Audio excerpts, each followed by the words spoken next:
이제 시험이 꼭 2달 60일을 남겨놓고 있습니다. 수능 시험이. 이제 각자는 수험생들은 이 남은 기간에 맞는, 그리고 자신의 현재까지 공부해 해온 정도에 맞는 그런 이 마지막 그런 전략을 세워서 그에 따라서 공부를 해 나가고 수능일을 맞이해야 될 것입니다. 뭐 각자의 그런 상황이 다르기 때문에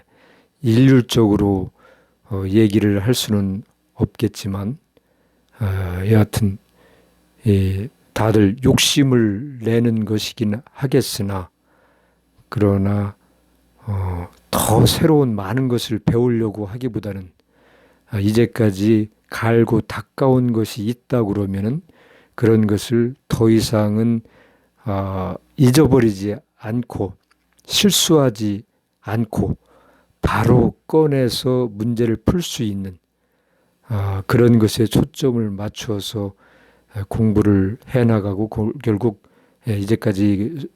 연마해온 것을 그렇게 정리해가는 그런 과정을 밟아야 되지 않을까 생각을 합니다. 뭐 지금부터 출발할 수도 있고 아니면 뭐 한 달 전부터 출발할 수가 있고, 그래서 이 기간이라는 그 시간의 의미도 그렇게 중요하게 판단을 하고 준비를 해 가야 되고, 또 결국 시험이라는 게 당일에 주어진 뭐 80분이라든가 또는 100분이라든가 이 시간 내 문제를 풀어야 되기 때문에 이 남은 기간을 그 시간 내에 모든 문제를 다 읽고, 일단은 풀든 못 풀든 읽고 풀 수 있다 또는 풀 수 없다 이런 판단을 하고 선택을 해서 문제를 푸는 그런 시간, 주어진 시간에 적응해가는 그런 훈련을 아마도 이제는 점점 더 세밀하게 해 나가면서 공부를 마무리를 해가야 되지 않을까 생각을 합니다. 제 딸도 이제 수능에 원서 접수를 했으므로 이제 2달 전략을 저와 함께 세워서 지금 준비를 해가고 있는데, 뭐 여하튼 일률적으로 말할 수는 없는 것이지만, 그런 아까 말씀드린 그런 것을 이제 생각을 해가면서 저희 딸도 그렇게 준비를 해가고 있습니다. 저희 딸 같은 경우에는 영어는 그 단어나 문장의 해석은 뭐 아주 뛰어난 것은 아니지만 그렇다고 부족하지는 않은 것 같고, 초점을 맞추기는 더 정확하게 문장을, 영어의 경우에 문장을 그 컨텍스트, 문맥을 파악하는 것, 중심어를 찾아내는 거, 또 몇 개의 뭐 핵심 단어들을 중심으로 결국은 이 요약을 하는 것 또는 핵심 문장을 찾아내는 것, 이런 것에 초점을 맞추어서 계속 읽는 연습을 해 가고 있고, 점점 이제 속도를 내가는 그런 연습을 지금 이제 시작을 하고 있습니다. 중요한 것들이 뭐 몇 가지가 있을 수가 있겠는데, 제가 우리 딸한테 강조하는 것은 단어를 혹 모른다고 한두 개 모르는 것이 있다고 해서 문제를 못 푸는 것이 아니다. 그리고 그런 단어가 들어간 문장이나 또는 조금 어려운 문장이거나 또는 긴 문장에 절대 현혹되지 말고 쭉 읽어가면서 그 중에서 키워드가 뭔지를 계속 체크해 나가면서 문맥을 파악하는 것에 집중을 해라. 그리고 결국은 다 읽은 다음에 이러이러한 핵심 단어가, 중심 단어가 있었고, 이 문장이 핵심 문장이 될 수가 있겠다라는 것을 파악하는데 초점을 두고 앞으로 전진해라. 이런 얘기를 제가 지금 반복을 하고 있습니다. 그리고 답을 고를 때에는 그 답에 결국은 이 단어들의 방점이 있을 수가 있겠는데 그 방점을 정확하게 아까 얘기한 핵심어나 중심어를 가지고 찾다 보면은 답이 아닌 것들이 명백한 것들이 있기 때문에 서로 모르는 단어가 있다고 해도 답을 찾을 수 있는 그런 경우가 있기 때문에 절대 이 문장, 지문 자체나 또는 이 답 내에서 모르는 단어가 조금 있다든가 하더라도 포기하지 말고 답을 구할 수 있는 그런 연습을 해라. 이렇게 얘기를 계속 하고 있습니다. 중요한 것은 뭐 문장을 정확하게 아름답게 번역하는 게 결코 아니고 아, 이게 무슨 얘기를 한 것이네 라는 것이 잡히는 것이 중요하다는 얘기를 하는 것이죠. 그래서 그런 것을 반복해서 연습하는 그런 시간을 지금부터 이제 갖고 있고 그래서 그 방점을 잘 확인하는 것들 모르는 단어가 있다고 하더라도 답을 낼 수 있다. 아까 말씀드린 것처럼 그런 것을 유념을 해야 되는 것이고 문제는 이 읽는 속도가 굉장히 중요한데 문제를 다 풀어야 되기 때문에 다 푸는 문제가 뭐 결국은 틀리는 것이 있다고 서로 하더라도 문제를 다 풀지 못한다고 그러면은 좋은 점수를 기대할 수가 없는 것이죠. 그것을 명심해야 되는 것. 그것을 그래서 이제부터는 예를 들어서 하루에 대략 50분 정도의 시간을 통해서 그 듣기 이후의 문제들을 푸는 연습을 해 나가는 것. 처음부터는 안 되겠지만 준비가 안 된 학생들이나 뭐 저희 딸도 아직은 좀 부족하지만 그런 연습을 해 나가서 실제 매일 그렇게 한 회차의 문제를 최소한 한 회차나 두 회차 문제를 풀어가면서 결국 모의고사를 매일 보는 것과 같은 그런 훈련을 해가면서 실전 당일에 그러한 심정으로 또는 그런 준비된 상태로 시험에 응해서 그냥 그대로 답을 내서 그 점수가 곧 뭐 그대로 반영될 수밖에 없는 것이죠. 하늘이 돕지 않는 한은 뭐 거의 그대로 점수가 나온다고 보고 그렇게 시험을 보는 것을 지금 제가 연습을 해 나가도록 지금 함께 하고 있는 중입니다. 수학 같은 경우에는 이 뭐 쉬운 문제들은 빨리빨리 풀어야 되겠죠. 3점짜리라도 이 중요한 것은 이 문제의 예를 들어서 이게 핵심이 뭐다. 이 문제가 뭐 핵심적으로 뭐를 네가 아느냐라는 것을 이 파악을 해내느냐. 그런 거에 초점을 두는 것. 그리고 뭐 이런 경우에는 문제 유형이 명백하기 때문에 이런 문제는 뭐 이 결코 틀려서는 안 되는 거죠. 4점이건 3점이건 틀려서는 안 되는 문제인 것이죠. 이게 문제 유형을 딱 알고 이건 뭐 하라는 것이다라는 걸 딱 보고 알 수 있도록 다만 그 문제마다 특징들이 있기 때문에 그것을 주의해서 봐서 확실히 그거다라고 하는 그런 이 마음 상태에서 문제를 푸는 그런 것들이라든가 결국은 뭐 여기서도 이런 문제 같은 경우에 이제 등차 수열인데 자연수가 왜 주어진 거냐 또 여기서 SN이라고 그랬는데 SN은 결국 N의 함수라고 본다고 그러면은 N의 SN이 N의 2차 함수가 되는데 그런 2차 함수의 특성 같은 것들 그런 것들에 초점을 맞추는 것 뭔가가 이제 들어 있는 것이죠. 그런 것 중심으로 문제를 이해를 하고 해석을 하는 것들 그런 게 중요한 것이고 그런 것을 모른다고는 못 풀거나 오래 걸리기 때문에 그런 것에 오히려 초점을 맞추면서 빨리 많은 문제들을 남은 기간 동안에 상기시키는 것 그런 것이 중요하지 않을까 이제 저는 그렇게 생각을 해보고 있고 딸과 그런 연습을 하고 있는데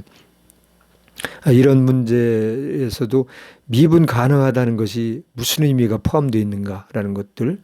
이렇게 이제 함수가 3차 함수가 떡 주어졌으니까 3차 함수인데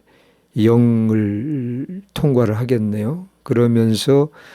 이게 이제 무슨 뜻이냐? 이게 결국은 주기가 4인 것과 비슷한 그런 이 함수라는 뜻인데 이런 것을 재빠르게 파악해내는 것 그리고 잘 그려봐야 되겠죠. 그런데 여하튼 그리기 전에 뭐 이게 미지수이기 때문에 정확하게 안 녹였지만은 그런 특성을 최대한 활용해야 된다는 것이고 이것을 뭐 고지고대로 4와 7를 구하려고 한다기보다도 여기 0과 4를 이용해서 풀어야 되는 문제다라는 것을 뭐 재빠르게 간파하는 이런 훈련을 계속 해야 되는 것이고 뭐 이런 문제 같은 경우에는 여기서 결국은 뭐 문제를 자세히 보지 않더라도 두 개의 원이 있는데 두 개의 원이 공통으로 이 공유하는 선이 이 선이라는 것을 주의를 해야 되는 그런 것들. 그리고 요걸 구하라고 그랬으면은 여기 이렇게 선을 이어서 보조선이죠 말하자면 선을 이어놓고 보게 되면은 이게 원이기 때문에 이게 직각이 되기 때문에 이게 이등분선이라는 걸 알고 이거를 구하면은 결국은 이걸 구할 수 있겠구나라는 이런 것들, 보조선을 잘 긋는 것들, 그리고 그렇게 구하라는 것에 초점을 맞추되 알고 있는 것으로부터 출발을 해가는 것들, 그런 것에 그런 특징적인 것들을 뭐 나머지 값은 뭐 잘 활용해야 되겠죠. 그리고 여기에서 뭐 이 원이니까 원 안에 삼각형들이니까 사인 법칙과 코사인 법칙 필요하면 그런 것들을 사용하겠다는 그런 포인트들을 자꾸 집어내는 것이 중요하고 그런 걸 안다면 나머지는 계산이 된다는 것 이게 중요한 것이죠. 그래서 많은 문제를 풀기 위해서 그렇게 포인트들을 가지고 확인을 하고 뭐 필요하면 해설이라든가 또는 동영상 강의 같은 거 보면서 맞았다 틀렸다 내가 뭘 아직도 모르네 이렇게 하면서 상기시키면서 그걸 보충해 나가는 그런 연습을 하는 것이 중요하다고 보고 이런 문제 같으면 여기는 뭐 확실하게 함수가 확정이 됐는데 여기는 A에 따라서 다른 그런 함수가 되겠는데 이런 것이 이런 거 뭐 그려놓고 그러면서 3차 함수가 이거와 만나는 그 점들이 마이너스 2와 0이다. 뭐 이런 의미가 되겠는데 이런 것을 빠르게 파악하고 3차 함수의 특성이라든가 뭐 이런 것들을 이제 생각을 해서 요거 의미를 빠르게 파악을 하면서 문제를 풀어간다든가 뭐 제가 그냥 지금 대략 보는 것인데 그런 것을 생각을 해야 되는 것이고 이런 문제들은 뭐 결국은 이 A7부터 이렇게 쭉 거꾸로 내려와야 되는 것인데 분기가 일어나는 것을 잘 정확하게 잘 깨끗하게 정리를 해나가면서 조건에 맞는지 안 맞는지 뭐 이런 것이 중요하다는 것을 생각하고 이 뭐 학생들이 별로 좋아하지 않는 문제지만 시간도 좀 걸리고 시간을 적게 하는 방법이 혹시 있을까 이런 것들 생각해야 될 것이고 뭐 이런 함수의 문제들은 이거 확정이 되어 있는 함수고 이건 A 값에 다른 것인데 이건 뭐 함수를 그릴 수가 있고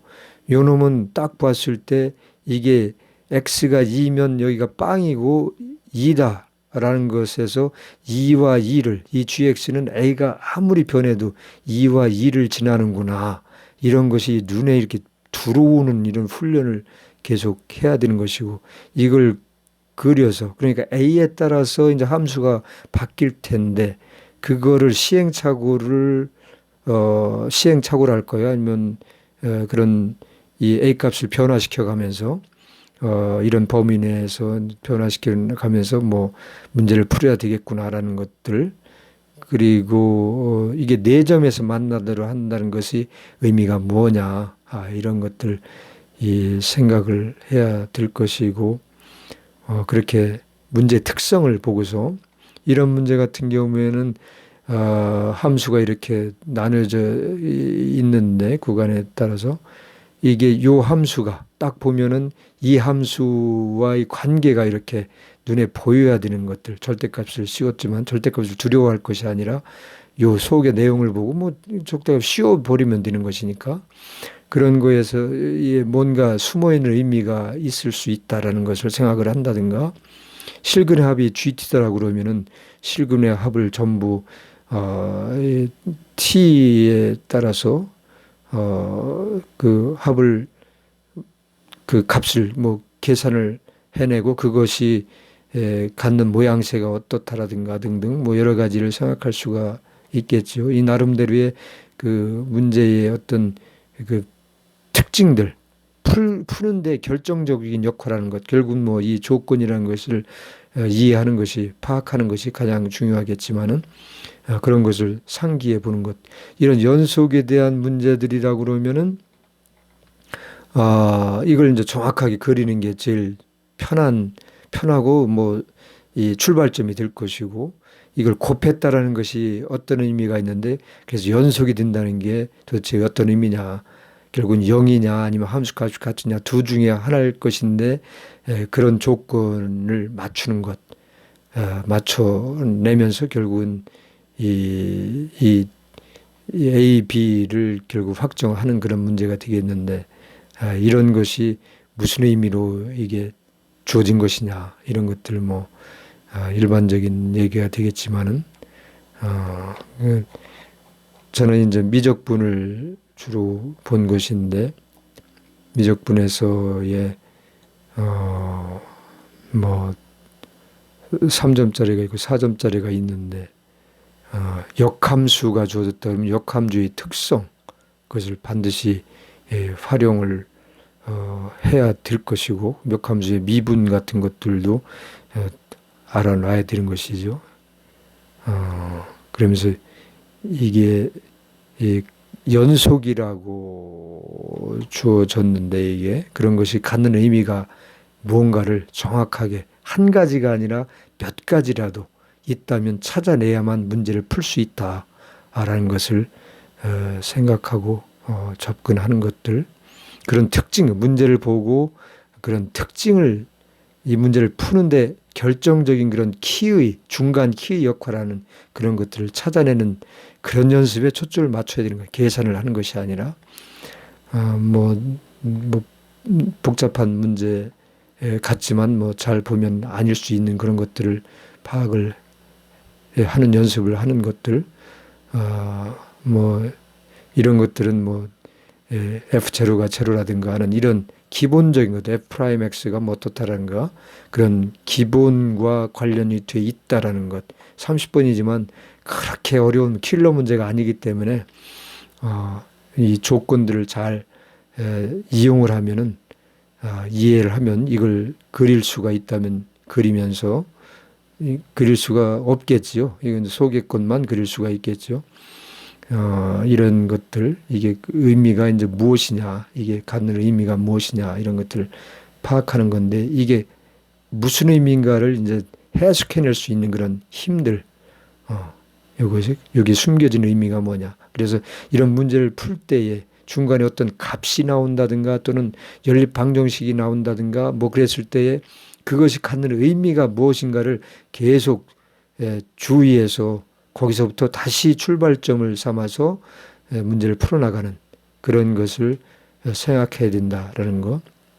그리고 이게 이렇게 복잡해 보이지만 복잡한 것일수록 사실은 쉬운 힌트가 들어있다. 이런 것들을 생각을 하고 이런 것에 겁을 먹지 말아야 되는 것. 특히 뭐 이런 모양새 보면은 결국은 이게 로그와 관련이 있다.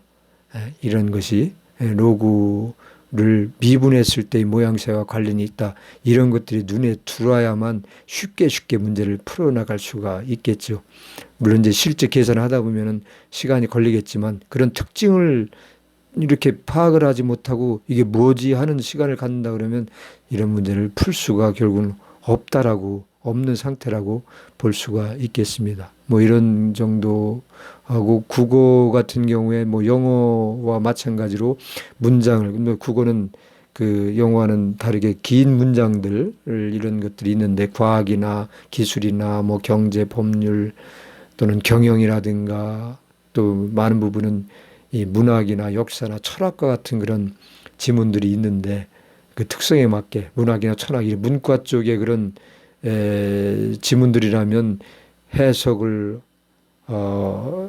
해서 뭐 주장하는 바가 뭐다, 단락마다가 뭐고 전체적으로 뭐다, 누가 어떤 주장을 했다라는 걸 핵심적으로 파악해내는 것, 그런 것이 중요한 것. 과학이나 기술 지문 같으면 그 기술의 핵심이 뭐다라는 것, 이런 것을 응용을 해서 뭐 물어보는 그런 문제들이 나오고 그러니까 그런 특성에 맞게 훈련을 하는 것이고, 영어나 국어나 제가 보기엔 답이 다 거기에 있다. 어디 머릿속에나 아니면 어디 교과서에 있는 게 아니라 답이 반드시 지문 속에 있다. 이걸 알고 다만 빠르게, 자기가 모른다면 빠르게 찾아가는 것, 가능하면 잘 읽어서 핵심적인 것들을 잘 파악을 해서 다시 돌아가지 않고 문제를 풀 수 있는 그런 훈련을 남은 기간 계속 해 나가는 거, 그런 것이 이제 중요하다고 보겠습니다. 국어와 영어의 같은 점과 차이점을 알고 그렇게 이 시험 나머지 시간 두 달을 보내야 되는 것인데, 공부를 해가면서 보내야 되는 것인데, 여하튼 언어, 영어나 국어는 읽는 연습이다. 읽는 연습이다. 그런 것을 명확하게 아는 것이고, 그 다음에 답을 찾을 때에도 영어에서 아까 방점을 얘기한 것처럼 국어에서도 방점을, 그러니까 앞에 전제와 뒤에 어떤 결론이 둘 다 이 문장 속에서 또는 보기 속에서 얘기한 것이냐 아니냐, 이런 것들, 대비한 것이 옳으냐 마르냐, 이런 것들, 그 방점을 찍어가면서 맞추는 그런 연습을 하는 것들. 그래서 논리적으로 잘 생각을 해보면 잘 몰라도 답이 나올 수 있는 경우도 있을 수가 있으니까 절대 포기하면 안 되는 거겠죠. 뭐 말은 이렇게 쉽지만은 실제 훈련이 얼마나 돼 있냐에 따라서 이게 받아들이는 정도가 다를 텐데, 여하튼 저도 딸내미와 이제 두 달을 아주 힘껏, 결론은 하늘에 맡기고 하나님께 맡기고 나가겠지만, 혹시 이것을 제 얘기를 듣는 그런 수험생이 한 명이라도 있다 그러면은 열심히 잘 준비하셔서 이렇게 나머지 두 달에 맞는 그런 전략을 잘 형편에 맞게 준비하셔서 좋은 결과를 얻으시기를 바랍니다. 감사합니다.